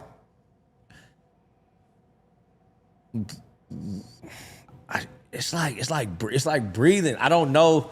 I didn't get the opportunity to like become an adult, have fun, do Didn't have this, kids. that. Nigga, Yeah. nah. I'm fresh out of high school. I had a daughter. Then I had another daughter. Then I had a son, and I had 2 more daughters. Then I got cracking. Yeah. Like, it was that order. So it's always been like, hold on, my babies. Wait, hold on, nigga. I can't do that. Whoa, my babies. Hold on. Whoa. Now though, having like, how old is your oldest daughter? My daughter is 14.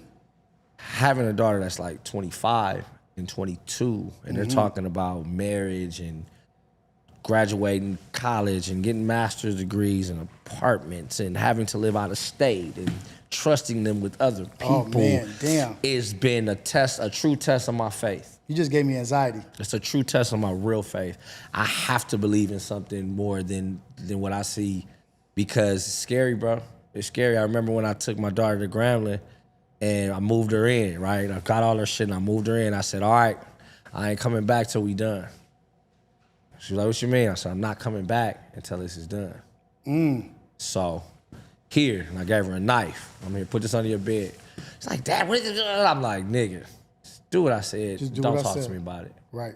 I guarantee 3 years later, she's moving. I hear, oh, where's my knife? I'm like, oh, what happened to the knife? Yeah. Shh, you just never know who it is. I was like, yeah. Yeah, exactly. You understand certain things. It's like, I remember she was dating somebody and then she stopped dating them because they didn't open her door. She was like, well, yeah, my dad opened my door. If you don't do it, you don't respect me. So I know the teachings are there, and I gotta hope that even when she's living and doing wrong, and I don't hear about that she's doing wrong right. I gotta really, thank you, he's put it right there. I gotta really believe in something bigger than myself. And I think that is what softens me. Okay. Because I know I'm not in full control. Though they look to me for the answers. They look to me. And I will say this too. You know, like, I'm not here to sit here and say I'm not finna super daddy. Like, my daughters have amazing family bases.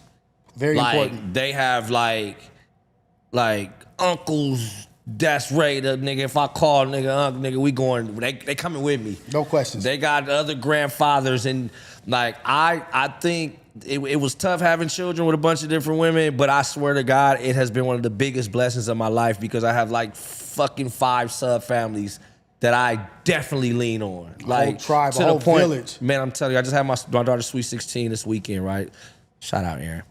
So I had to fly my daughter. Happy birthday. So it already happened. Oh yeah, this happy week. belated birthday. Yeah, so I fly my daughter in from Vegas, right? Now my sister, my baby Aaron has an older sister named Aries. Okay. She goes to Grambling. Well, she just graduated from Grambling. She goes to Grambling with my older daughter. What? So she calls me, Jason, I hear you trying to get Jordan back to Vegas. I'm actually gonna fly out there tonight. I'll just grab her. So then my other daughter's mom is picking up my other daughter. Yeah. They're all on. I'm like, man, I'm blessed. Blessed. I'm blessed beyond belief, because this shit ain't gonna roll with just me. No. It ain't gonna just roll with just me. It just ain't. And I don't ever want to be like, oh yeah, I got it. It just like, nah, nigga, I got a crew. I got a real crew, like a real crew. Support system. Salute to my children and their families. That's dope. Them motherfuckers hold this bitch down. Like, I'm talking about, Like when my baby graduated from Grambling, I already got 3 other families that's like, oh no, we all going out there. You know that, right? Right.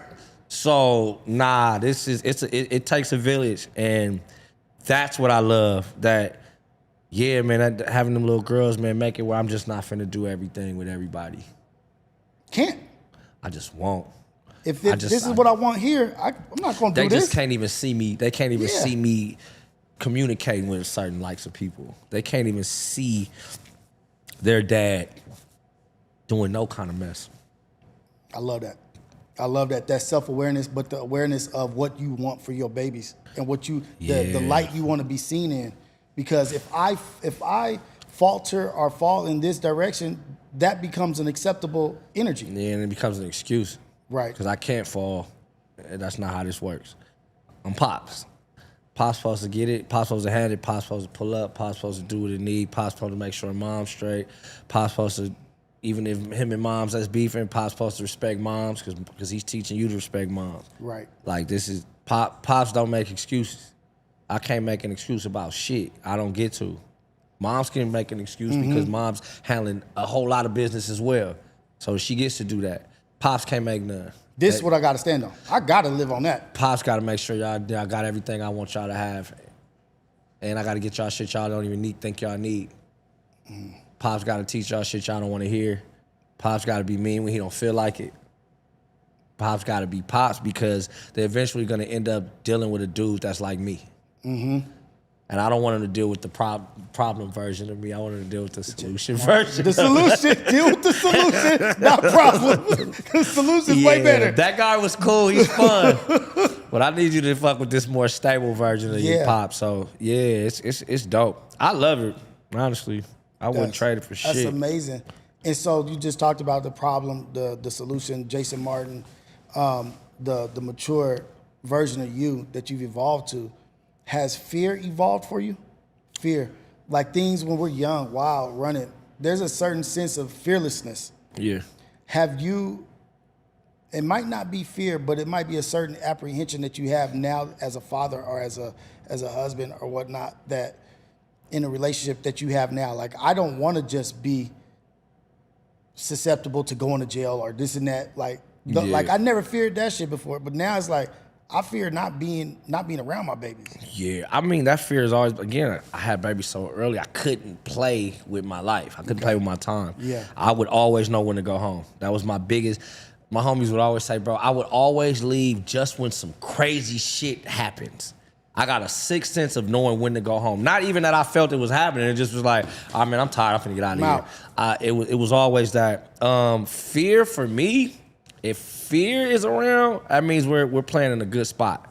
Okay. I feel like fear should always be around. You should always be afraid that something could go wrong when you're moving in this light that we're moving into. You get what I'm saying? Yeah. But that doesn't mean you don't go through it. See, me, with me and fear is different. Okay. When I see fear, I'll go through it. Okay.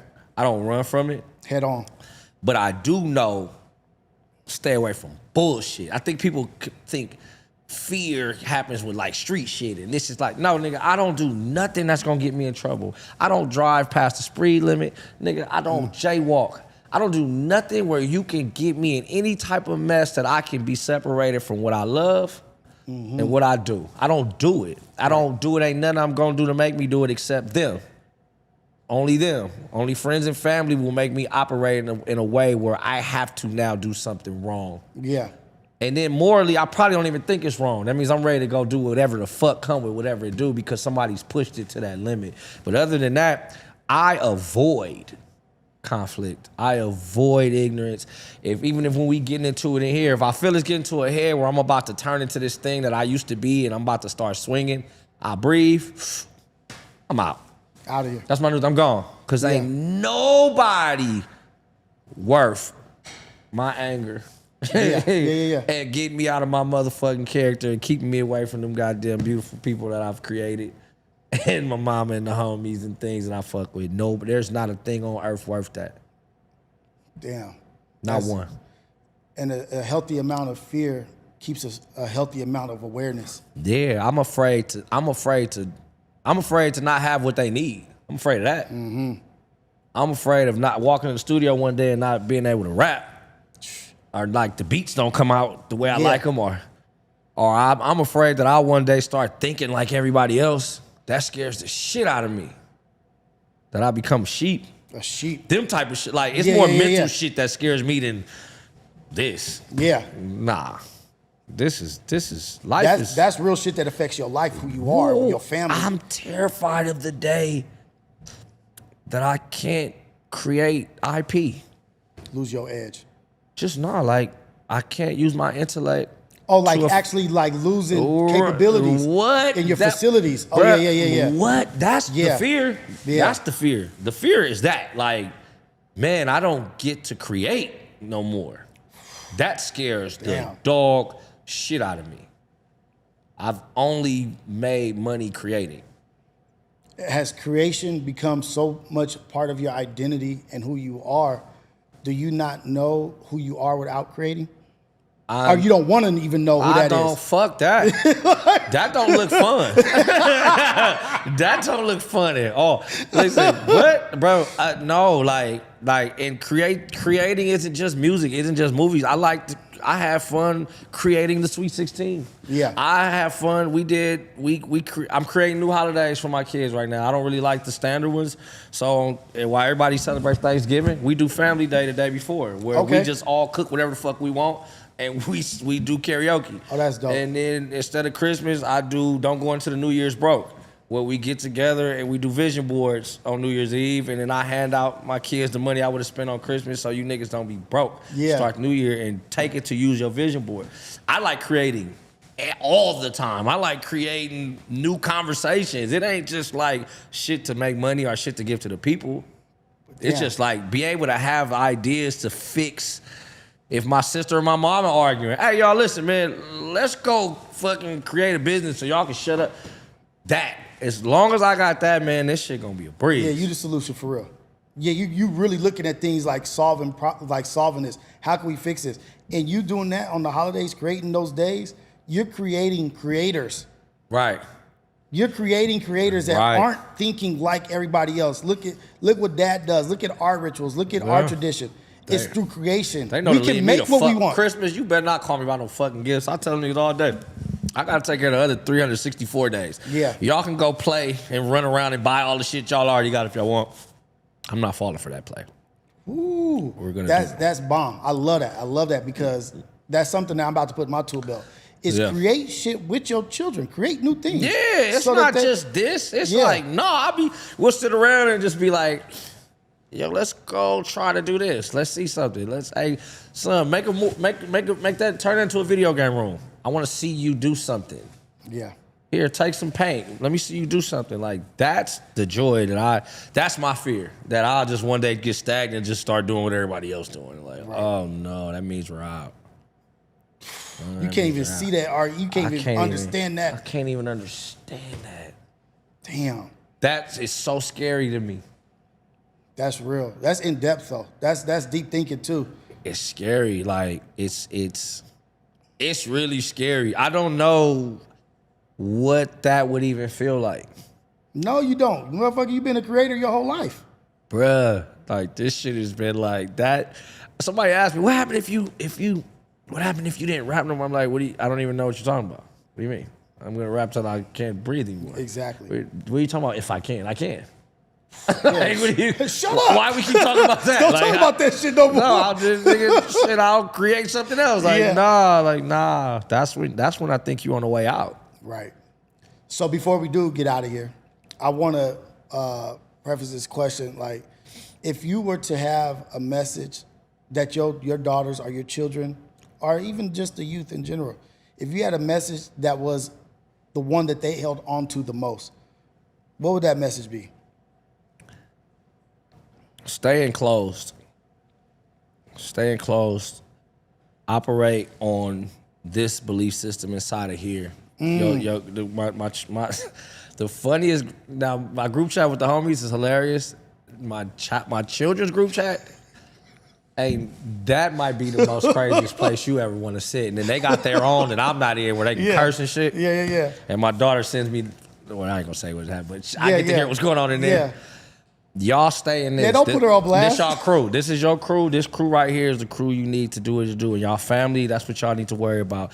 Pull some friends. If you can bring friends to this crew that your family loves, that's your crew. Stay here because the outside world is going to ridicule you. They're going to judge you. They're going to tell you can't. They're going to tell you shouldn't. They're going to put all their fears onto you. Right. They're going to put all their insecurities onto you. Nah, you sit where you're empowered. Stay where you're empowered. Stay enclosed. Stay enclosed and stay where you're empowered. Don't go nowhere where everybody has a negative from when you're about to start an idea. But why would you do that? Oh, you can't do that to other people. If you hear people like that, just go like this and go like this. And then erase their number and never talk to them again. Because they're not your kind. That's not how Martins think. We don't move like that. We can. That's not how what? Martins think. That's not how Martins get down. That's not how we think. Get down. We can do whatever the fuck we feel like doing, good or bad. That's your family crest. They didn't put other shit on their crest. They put their family name. Nah, because you're not gonna tell me we can't. Because there wasn't no musicians in my family, and now there is. So that's not true. Yeah, I broke the mold. Right. We for a minute, we didn't have any. Because you decided to. Yeah, on the Heiser side of things, my mom's side, we went from having no college graduates to both my daughters, my cousin TJ. Like, no, we can. Yeah. Like, there's no. If you can do whatever the fuck you want, good or bad, legitimately. Like, so make sure you're very, very, very intentional. And you stay intentional by staying in close with people that love and know you the best. Because those naysayers, they can become a seed that grows. Like, they keep telling you, like, get away from those people. Like, you don't even want that shit to cross your conscience. The best shit that used to happen with Pun when he used to hit me, and it would be in the morning, and he still do this shit to this day. He'd be like, Phenom. I never had no nigga call me a Phenom in my life. He'd be like, Phenom. What you doing today, Phenom? I'd be like, oh, shit. Hey, I'm phenomenal. Yeah, about to do some phenomenal shit today. Nigga, we gonna do something phenomenal. You know what I'm saying? That nigga will always do it. I love him to this day for that. He'd be like, Phenom, what's up? Every once in a while, he'll bring it back. He'd be like, so that was important. Shout out Pun. Yeah, shout out Pun. Shout out Pun, man. Yeah. Shout out to you, Jason Martin, the Phenom. Come on, and my brother Nick, too. Get y'all some real friends. Again, y'all crew,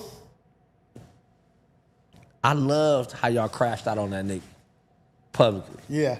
I loved it. And he loved it too, because I talked to him about it. Yeah. He's like, about time. That's what he told me. About fucking time they did it. I need him to do it. Yeah. Because he wants y'all to do it. Yeah. I got a friend named Nick, a brother named Nick, that I can't live without it. Because he's going to make sure I do what the fuck I'm supposed to do. And then if I don't do it, he's gonna do it and tell me he did it and say, nigga, you should have did that. But you can't lose with folks like that. I stay enclosed, bro. Enclosed. That's a cold message. And that was literally off the dome. Like, I was like, I wonder what he's gonna say to this, because this is a question that really, really matters. You know what I mean? Like, the answer really, really matters. Stay enclosed. Surround yourself with the Martins. Surround yourself with the people that want you best. That empower you. And that don't let you just be on bullshit. When you truly enclosed with family and friends, they're not gonna babysit you. Dope. I love it. I appreciate you. This is Reality Check with Rios, special guest, Jason Martin, the phenomenal solution. I have to wear all white today because my mama said I'm an angel. Let's go. Hey, man. Thank you, brother. Dude. You so amazing, dude. Come on, so ditto, cracking. man. Appreciate this shit, man. By the time somebody use this corner the right way in this motherfucker, looks nice. Let's go.